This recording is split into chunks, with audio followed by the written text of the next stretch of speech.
When I was 4 years old, I got in the bath and I used a whole bar of soap to try and rub the brown off. I'd been in the playground and another little girl had said to me, very innocently, "Why is your skin brown? Is it because you're dirty?" And I went home and I got in the bath and I scrubbed away. And my mum came in and said, "What are you doing, Nishma?" And I told her the story.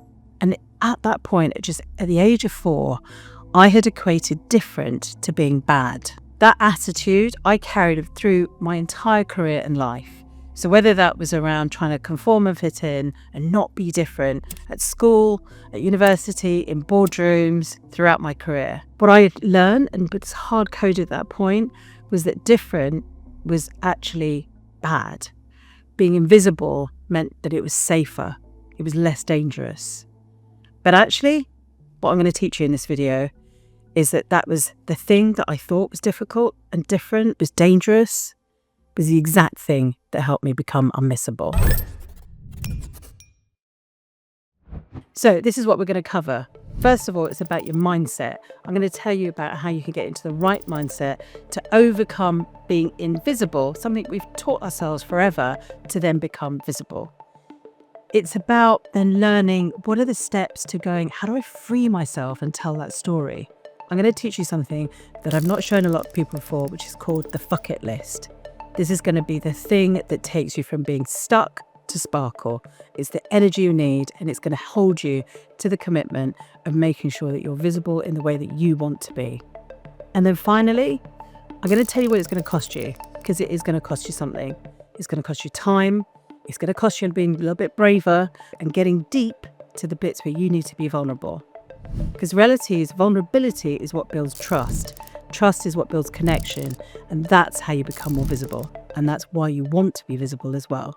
So let's get into it. So why are you invisible? I don't know if you've ever stopped to really think about that. Because to be quite honest, most of the advice we hear, and I've heard, and I hear so many other people tell others, it's all about, well, lean in, be more confident, think about your story. Some of those things are important, some of them are complete bollocks, to be perfectly honest, because we have been so hardwired and so hard-coded to be invisible. Just think about it. For me, it might have been that moment in the bathtub, or the time every teacher had said, well, don't show off, or don't be too loud, don't be too noisy. And we've been trained to be invisible. Now, if you're a woman or anybody who's got any level of difference where you might feel uncomfortable to be in the surroundings you're in, you want to fit in. Actually, your whole intention is to be invisible. And to be perfectly honest, I was a master of it. I was absolutely brilliant at blending in. I changed the way I dressed to make sure that I didn't stand out. I wanted to assimilate what others would say around me. I wouldn't call out things that I knew made me feel really uncomfortable. Blending in. That's the absolute opposite of what I needed to do and will do now and want to encourage you to do. Because blending in is not going to help you to stand out. I'm going to tell you a story about a time when it became so obvious to me that the fact that I wasn't telling my story was holding me back. It was a time when I was at Google and I had been absolutely killing it with the work that I was doing. And I sat in a meeting and I watched another colleague. He was really good at the data-led stories. He was really good in what I would call working the system, telling the stories to the right people that he needed to. And I sat back and watched him soar past me in terms of his progress. While I was there, on the other hand, I was working the other way. I was a relationship girl. I was the person who was out building relationships with clients and partners, delivering the work, but never telling the story. And that was a problem. And I sat in that meeting and realised in that moment, his ability to tell a story was making sure that others knew his impact and what he was doing. While I was there sitting and thinking, well, surely if I keep doing the work, someone's going to notice and tap me on the shoulder and make it all happen. So what do you do about it? Because you'll hear, and you probably should do some of this stuff, but you'll often hear from people who'll say, make sure you write your wins email at the end of the week to your boss. Make sure you speak up in a meeting. You put your hand up in your hands and people see that you're there and you're conveying your message. Those things are important. But I'll tell you the one bit of advice that really frustrates me, and it took me a long time to realise this, and I don't think there's enough people really reminding people about what and how you become confident. There's nothing worse than someone saying to you, just be confident. What does that even mean? But the thing is you can only become confident by doing the work. And what I mean by that is Visibility is what creates confidence. And I think sometimes we are waiting for a moment to be confident before we're visible. It's the wrong way around. It's visibility and getting yourself out there, putting yourself in the ring is what will build your confidence. Think of it as every time you put yourself out there and tell a story, you're going to learn a little bit more about yourself, about how others receive you, about maybe the perceptions that someone has or how you want to shift that. You're only going to know that through practice. And the more you do that, the more confident you'll be. It's like taking those little wins. I'll take this as a little win, sitting here talking to you on this camera. That's me building my confidence by being more visible to you. So, too often, it's been about confidence leads to visibility. I say switch it around. It's visibility that builds confidence. And that's the game changer when you're starting to build this journey of building your personal brand. And that's why I've created something called the fuck it list. Now, on my list, I put things that when I was a little girl, I wanted to be a TV presenter. Modern day version is probably this, me being a YouTuber. I had ideas of the stories I wanted to tell, the impact I wanted to have. The fact that I'd spent so much of my life and career not seeing people like me or others being represented in media and knowing that that crushes dreams. So I started to write a list, my fuck it list of all the things I wanted to do. The things that when I wrote, I didn't really want to show everyone. And when you get to that stage, you know you've nailed your list. Now, a list is one thing. That's great. How am I going to be accountable? And why does that matter to being visible? Well, let me tell you, there are a number of things.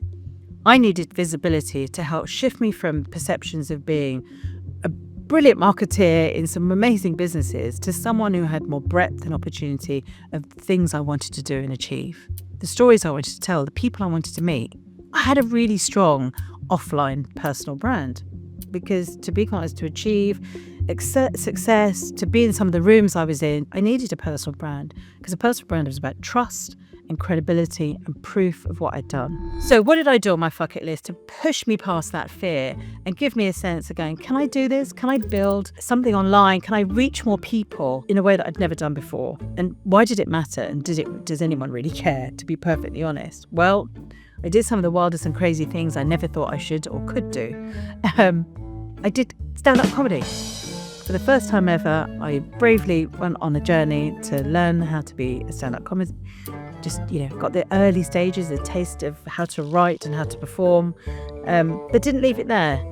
Signed up to perform at the Edinburgh Festival, one of the most globally best renowned festivals for comedy. And that went well. And then I did stand-up comedy at the London Comedy Store in front of 200 people. The most terrifying thing I've ever done. Felt sick to my stomach to do it. But what I was doing was I was putting myself in a really visible way. Now that's the obvious bit of visibility. What did it really mean?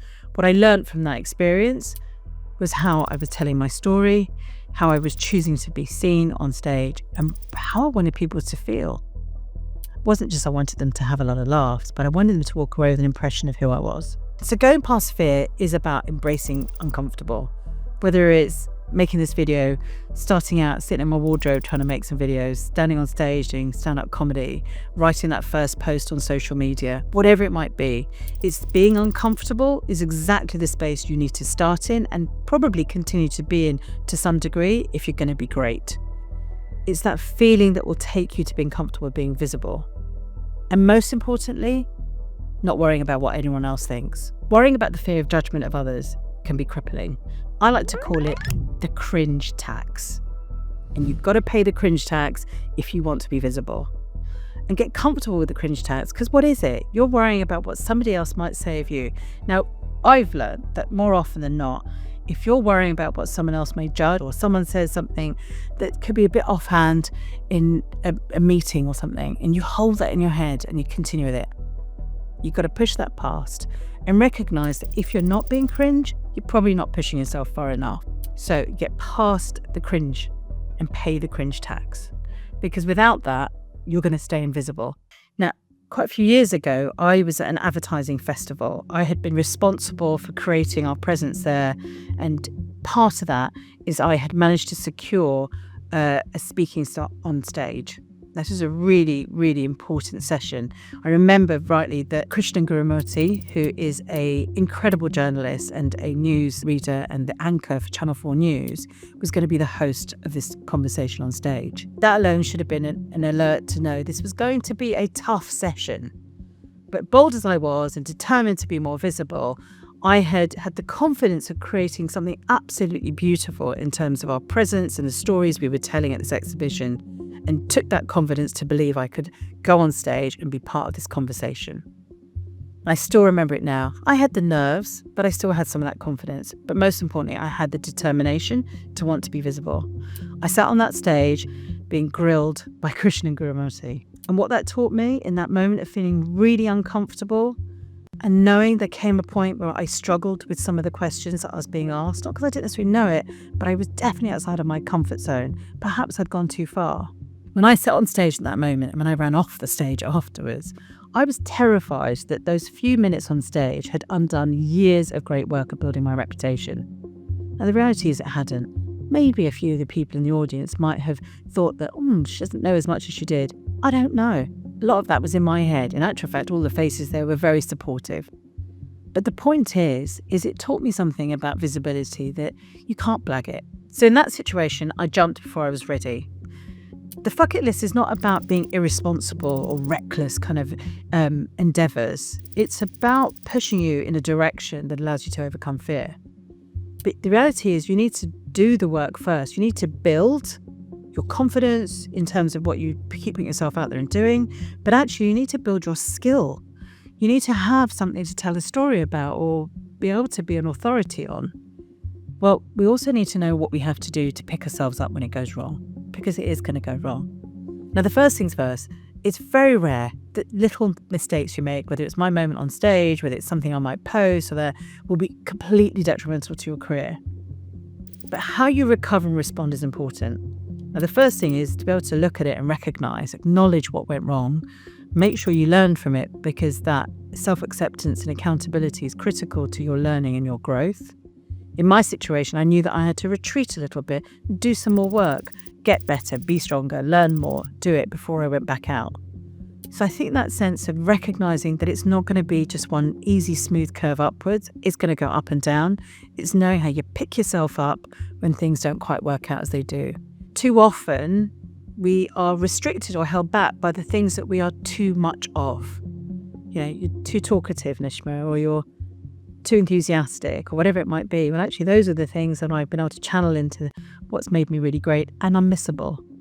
Think about some of the great people in the world. I think like Oprah Winfrey was always criticised for being too emotional. Actually, her empathy is what helped her connect to people. Or Steve Jobs, too intense. Well, actually, his focus and his determination is what was a critical part of the success of Apple. We can sometimes translate those two into negatives. I actually think they're your clues. Think about the things that you're too much of and recognise that they're your superpowers. And how do you flip those superpowers to make you irreplaceable, unmissable, and different? That's at the heart of what your personal brand and visibility can be. So here's what I want you to do. Before you click off this video, I want you to do one thing. I want you to write down one thing that you've been really scared to do. The one thing that might actually make a difference to you being more visible. Or the one thing that actually you've been too scared to show everyone else or amplify about yourself. It doesn't have to be stand-up comedy or making a YouTube video. It could be anything. Maybe it's writing a social media post. Maybe it's writing an email to your boss or your team, or reaching out to somebody, creating a new product, asking your customers for something. I want you to write it down, even if it makes your stomach flip, even if it makes you feel a little bit queasy. Because once you write it down, we're going to think about a way to be accountable to doing it.